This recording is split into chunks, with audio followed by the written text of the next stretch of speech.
ఆ నేతలు కనిపించటం లేదు. ఎవరికైనా ఆచూకీ తెలిస్తే చెప్పండి. ప్రస్తుతం తెలంగాణ బీజేపీలో వినిపిస్తున్న డైలాగ్స్ ఇవే. ఒక్కరు కాదు, ఇద్దరు కాదు, దాదాపు 60 మంది మాయమైపోయారట.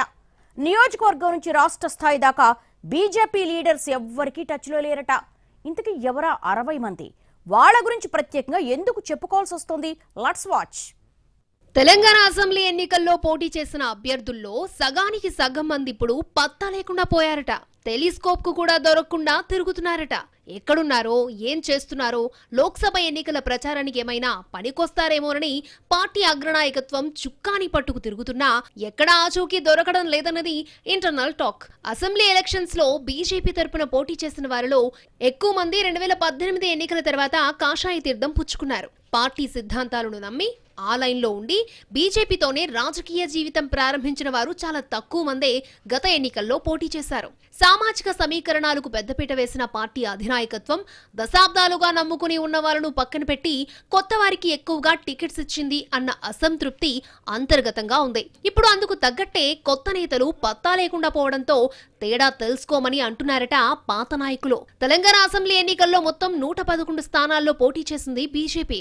అందులో 70 మంది అభ్యర్థులు దాకా 2018 తర్వాత బీజేపీలో చేరిన వారే. ఇక ఎన్నికల షెడ్యూల్ వచ్చాక, నోటిఫికేషన్ వచ్చాక చేరిన 10 మందికి పైగా సీట్లు దక్కాయి. గతంలో ఎన్నికల పోటీ పరంగా బీజేపీ వాసనే తెలియని 85 మంది 2023 అసెంబ్లీ ఎన్నికల్లో ఆ పార్టీ తరపున బరిలోకి దిగారు.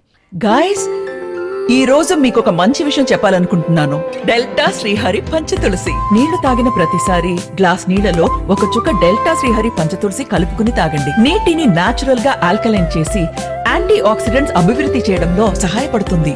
డెల్టా శ్రీహరి పంచతులసి ఇప్పుడు అన్ని మెడికల్ షాపుల్లో లభిస్తుంది. అలా పోటీ చేసిన వారిలో చాలా మంది ఇప్పుడు పార్టీతో టచ్ లో లేరట.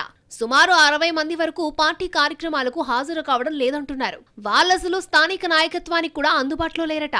లోకల్ లీడర్స్ తో పని లేకుండా, అసలు వాళ్ళకి తెలియకుండా చాలా మంది కేవలం టికెట్ కోసమే బీజేపీలో చేరారు. అలాంటి వాళ్ళంతా ఎన్నికలయ్యాక మాయమైపోయారు అన్న టాక్ బీజేపీలో ఉంది. ఇందులో కొద్ది మందిని పార్టీ పట్టించుకోకపోవడం ఒక కారణమైతే, కేవలం అవసరం కోసమే వచ్చిన మరికొద్ది మంది గాయబైపోయారని అంటున్నాయి బీజేపీ వర్గాలు. దీంతో టికెట్ కోసమే పార్టీలోకి వచ్చిన వారికి ప్రేమ ఎందుకుంటుంది అన్న అభిప్రాయం వ్యక్తమవుతోంది. ఈ అనుభవాన్ని దృష్టిలో ఉంచుకుని ఇప్పటికైనా టికెట్లిచ్చే విషయంలో జాగ్రత్తగా ఉండాలని అంటున్నారు కార్యకర్తలు. ఎన్నికలకు ముందు వస్తారు, టికెట్ తెచ్చుకుంటారు. వాళ్ళ కోసం మేం పని చేయాలి.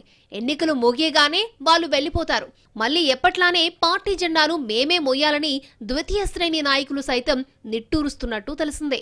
ఎన్నికల్లో పోటీ చేసిన వారందరినీ పార్టీ లైన్లోకి తెచ్చేందుకు పెద్దలేమైనా ప్లాన్ చేస్తారా, లేక లోపలున్నోడే మనోడంటూ సర్దుకుపోతారా అన్నది చూడాలి.